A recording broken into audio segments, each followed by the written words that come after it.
yang masih basah, kemudian kita kasih tanah kering, setelah itu disapu dan dibersihkan secara bersamaan, apakah tempat bekas kotoran itu sudah termasuk suci, Buya? Karena sering sekali dipraktekkan di desa-desa kami. Terima kasih, Buya. Baik. Alat untuk mensucikan adalah air, batu dan debu. Memang betul seperti itu. Tapi kalau prakteknya salah juga nggak suci.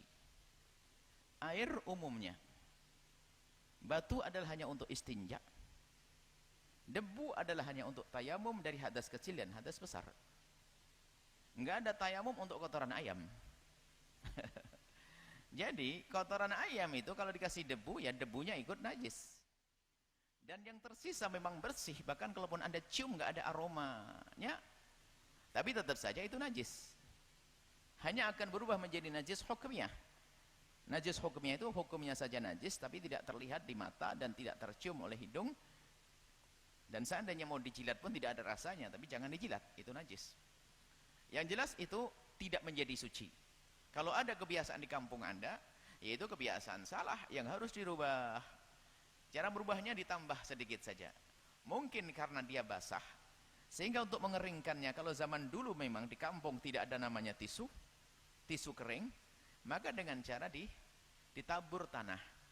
Setelah ditabur tanah, tentunya harus kita bersihkan agar betul-betul tidak ada tanah tersisa di tempat tersebut. Kalau sudah bersih dari tanah, maka wilayah tersebut yang terkena najis tersebut menjadi najis, namanya najis hukmiyah.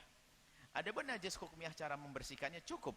Di wilayah misalnya wilayah itu sebesar telapak tangan yang terkena najis, Anda tuangkan air, Anda tuangkan air ke tempat tersebut. Yang penting air itu sudah merata ke seluruh wilayah yang terkena najis, maka itu sudah suci. Dan sisa airnya tidak menjadi najis. Karena apa? Najis yang sudah najis hukmiyah. Tapi kalau najis ainiyah ternyata merubah yang namanya air yang datang, maka berubah menjadi najis semuanya. Itu dulu kan pakai tanah.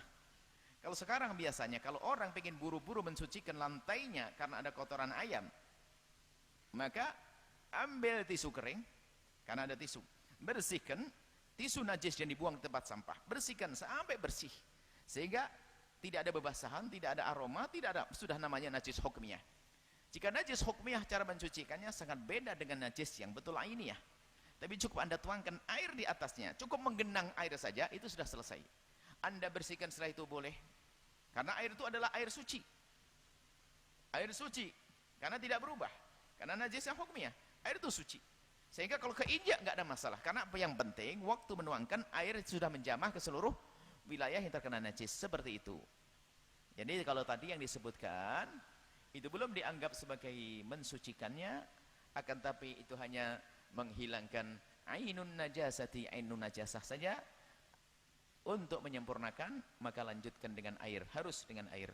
Allahu a'lam bishawab. Baik, Buya, tampaknya telah kembali